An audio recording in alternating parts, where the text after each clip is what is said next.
אתם יודעים, אני נוסע הרבה לכל מיני בסיסי צהל, כל מיני נפגש עם כל חיילים, עם כל מיני חיילים, ומעביר להם שיעורים ושיחות ועניינים שם כל הזמן, בזמן האחרון.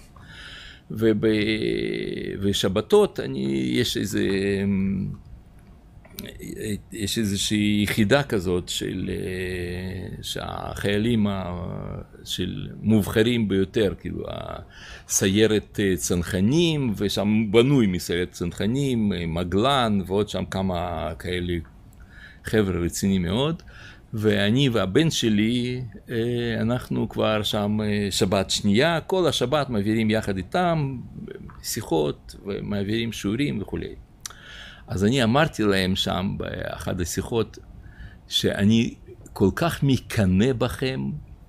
אנחנו ביקשנו, אני ובני, אנחנו ביקשנו מהמג"ד שלהם שיקח אותנו, סמג"ד, שאנחנו נלך איתם לעזה.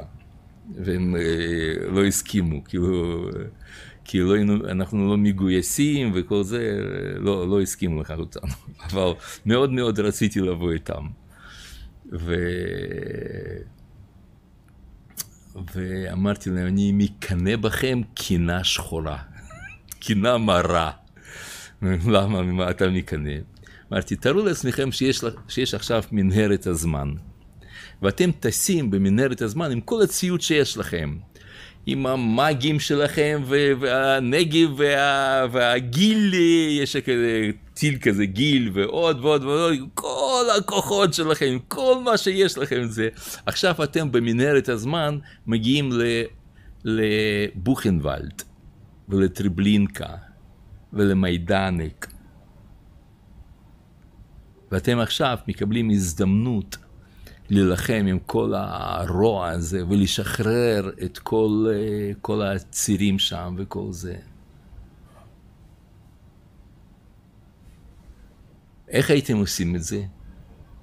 נכון שזה תחושה מאוד מיוחדת כזאת של התרוממות רוח, של רצון להציל ולהחריט את הרוע הזה, את הנאצים הללו מהעולם. אז זה קרה במציאות. אתם הגעתם עכשיו במנהרת הזמן לתקופה הזאת, שאתם עכשיו הולכים להילחם עם הרוע העולמי הזה שנמצא עכשיו שם בעזה, ואתם עכשיו באים, ותקופות הקודמות, בזמן שהיינו באושוויץ, לא היה לנו נשק, לא היה לנו M4 ומאגים שלנו. ועכשיו יש לנו את זה, ואתם נוסעים לשם, אז איך אני לא אקנא בכם? מי לא היה מקנא בכם?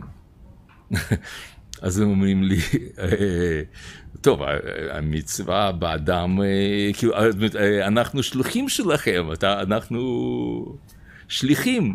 אמרתי, אבל מצווה יותר גדולה בו מאשר בשלוחו. אני הייתי רוצה במו ידיי לקיים. כל ימי התפללתי על זה, מתי יבוא בידי ויקיימנה. ואתם עכשיו הולכים לעשות את זה במו ידיכם. ודבר הזה צריך להבין שמה שאתם הולכים לעשות זה הדבר הכי מוסרי והכי נכון והכי הומני שיכול להיות. לזה צריך לחנך. אתם מבינים? זה צריך להיות הסבר וחינוך של כל חיילים וכל זה. אתם לא... אני נולדתי לשלום שרק יגיע, והעיקר זה שלום, והעיקר לחזור הביתה בשלום, וזה ילד של כולנו, וכל הטעות הזאת, כל הדברים נוראים הללו. אלא לא, זה משהו עצום, גדול, שאתם עכשיו הולכים לעשות את זה. אז זה מרכיב אחד, יש 3. לזה צריך לחנך, מגיל קטן, איזה גבורה, איזה מיוחד. אתה לומד להיות חייל, ילדים, אתם כשתגדלו, אתם תהיו חיילים, אתם יודעים, אצלנו בגני ילדים, בכל מקום, על הקירות כתוב שלום, ויונה עם זית, וצבעי קשת, וכל זה. אז איך ילד שהוא גודל על שלום, נולדתי לשלום שרק יגיע, פתאום הוא עכשיו, יום אחד הופך להיות למישהו שצריך להרוג.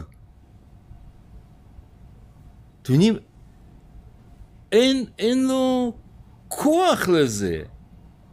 הוא לא נולד בשביל זה.